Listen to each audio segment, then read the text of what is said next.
नमस्कार दोस्तों, आज हम लोग भारत के संविधान में भाग 4 के अनुच्छेद 51 में मूल कर्तव्यों के बारे में पढ़ेंगे। ये मूल कर्तव्य क्या होते हैं? जिस प्रकार भारत के संविधान में मूल अधिकार भाग 3 में 36 से 51 तक जोड़ा गया और उसी का पार्ट 2 जो नीति निर्देशक तत्व था अनुच्छेद 36 से 51 भाग 4 में जोड़ा गया।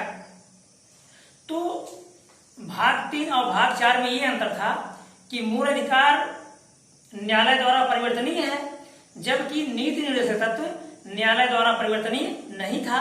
लेकिन ये दोनों अधिकार थे। एक अधिकार वो था जो हम खुद ले सकते हैं, जो भाग 3 में था, और एक अधिकार वो था जो नीति निर्देशक तत्व में था, जिसे राज्य द्वारा दिया गया था। और ये जो मूल कर्तव्य है भाग 4 के अनुच्छेद 51 के में, तब जब हमारा संविधान बनकर के तैयार हुआ उस समय हमारे संविधान में मूल कर्तव्यों का उल्लेख नहीं था। ठीक, लेकिन जब तीसरी बार राष्ट्रीय आपात लगा, जो अनुच्छेद 352 के तहत लगाया जाता है, ये राष्ट्रीय आपात तब होता है जब प्रधानमंत्री लिखित रूप से सूचना राष्ट्रपति को दे दे तो लगाया जाता है। तो पहली बार लगा था 1962 में भारत चीन युद्ध के समय, दूसरी बार लगा था 1971 में भारत पाकिस्तान युद्ध के समय, तीसरी बार लगा था आंतरिक अशांति। इस आधार पर आंतरिक अशांति के आधार पर 1975 में, उस समय हमारे राष्ट्रपति महामहिम फखरुद्दीन अली अहमद थे। तो इंदिरा गांधी ने जब लिखित रूप से उनको सूचना दे दी तो उन्होंने राष्ट्रीय आपात की उद्घोषणा कर दी। और ये आंतरिक अशांति पर तब लगाया जाता है जब देश का शासन तंत्र संविधान के अनुसार नहीं चल पा रहा हो। लेकिन वर्तमान समय में इस शब्द को 1977 से हटा दिया गया। ठीक, और इसके जगह पर सशस्त्र विद्रोह शब्द को ला दिया गया। ठीक, अर्थात अब इस शब्द के आधार पर राष्ट्रीय आपात की घोषणा नहीं की जा सकती। क्या ला दिया गया है? सशस्त्र विद्रोह या सैन्य विद्रोह शब्द को ला दिया गया। तो क्या हुआ? जब आंतरिक अशांति के आधार पर राष्ट्रीय आपात लगा दिया गया तो उस समय व्यक्तियों के सभी अधिकार छीन लिए गए।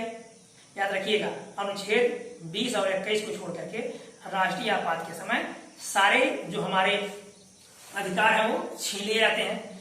तो उस समय क्या हुआ? जब व्यक्तियों के सारे अधिकार छीन लिए गए तो देश को किस तरह से इसकी अखंडता, एकता को बनाए रखा जाए, देश के प्रत्येक व्यक्ति के प्रति किस प्रकार से सद्भाव, सम्मान, राष्ट्रीय ध्वज, राष्ट्रगान आदि का आदर किया जाए, तो ये अपने भी कुछ कर्तव्य होते हैं।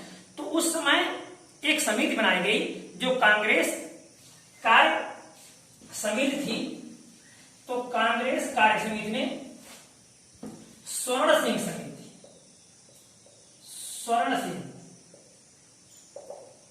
समिति का गठन किया।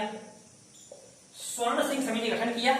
अब इनका मुख्य काम था कि आंतरिक अशांति के आधार पर जो राष्ट्रीय आपात लगाया गया था 1975 से लेकर के 77 तक 21 माह तक, कितने समय तक था? 21 माह तक था।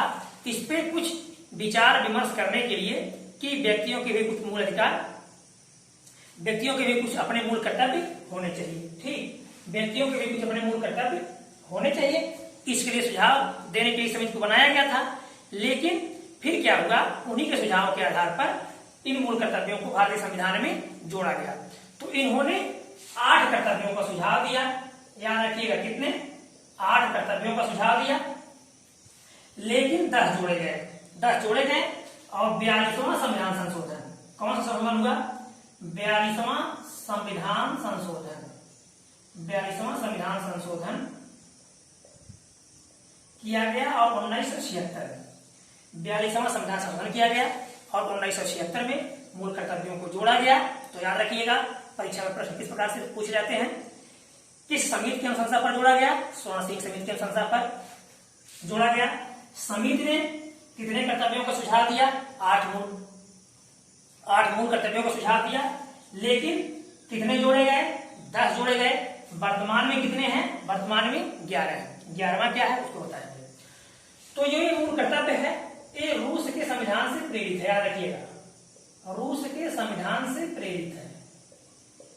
ये जो मूल कर्तव्य है ये रूस के संविधान से प्रेरित है और वर्तमान समय में 11 मूल कर्तव्यों को भारत में स्थान दिया गया है। कौन सा संशोधन था? 42वां संविधान संशोधन 1976 के द्वारा इसे जोड़ा गया।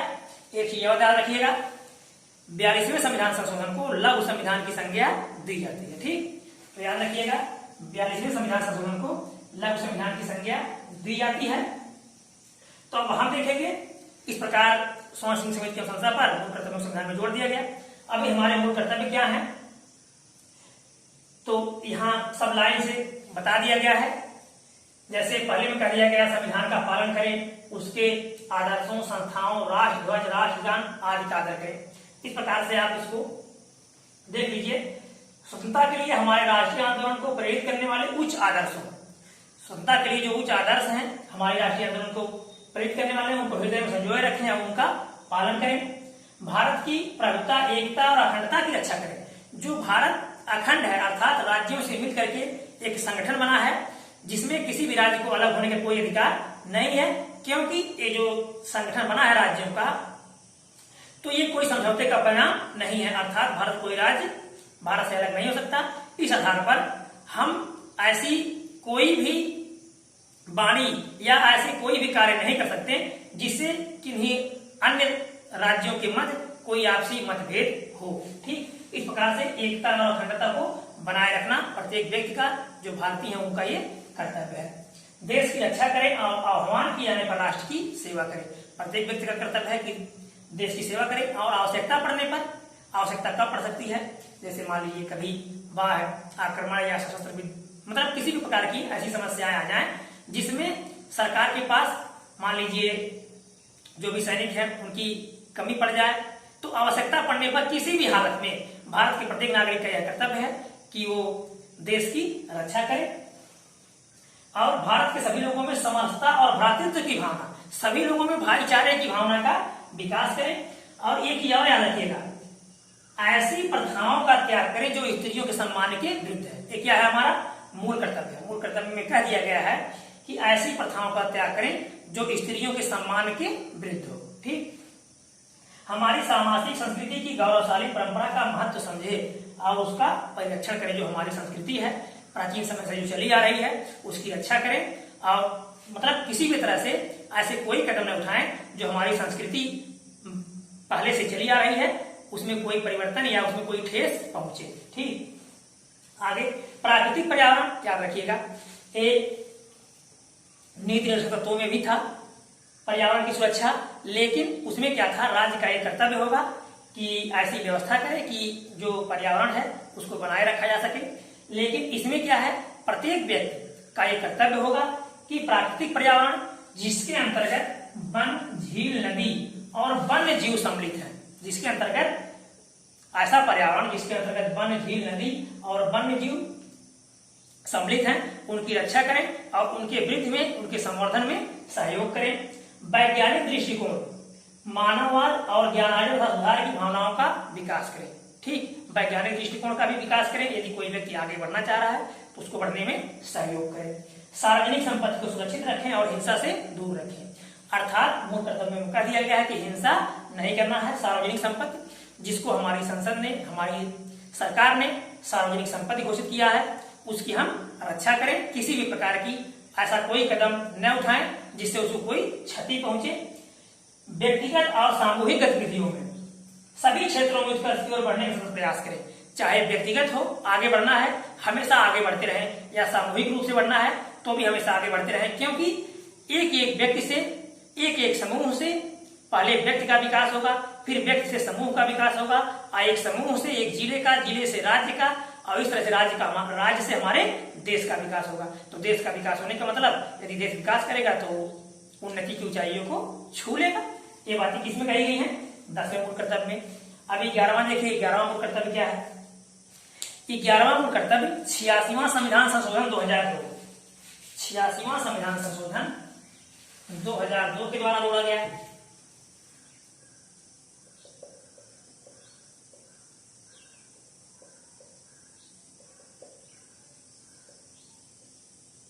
छियासीवां संविधान संशोधन 2002 के द्वारा जोड़ा गया, यानी कि जब ये स्वर्ण सिंह समिति के कहने पर 42वां संविधान संशोधन 1976 में जब मूल कर्तव्यों को सम्मिलित किया गया तो इसका उल्लेख नहीं था। ठीक, तो जो 11वां मूल कर्तव्य है ये 86वां संविधान संशोधन 2002 के द्वारा जोड़ा गया। इसमें क्या किया गया है?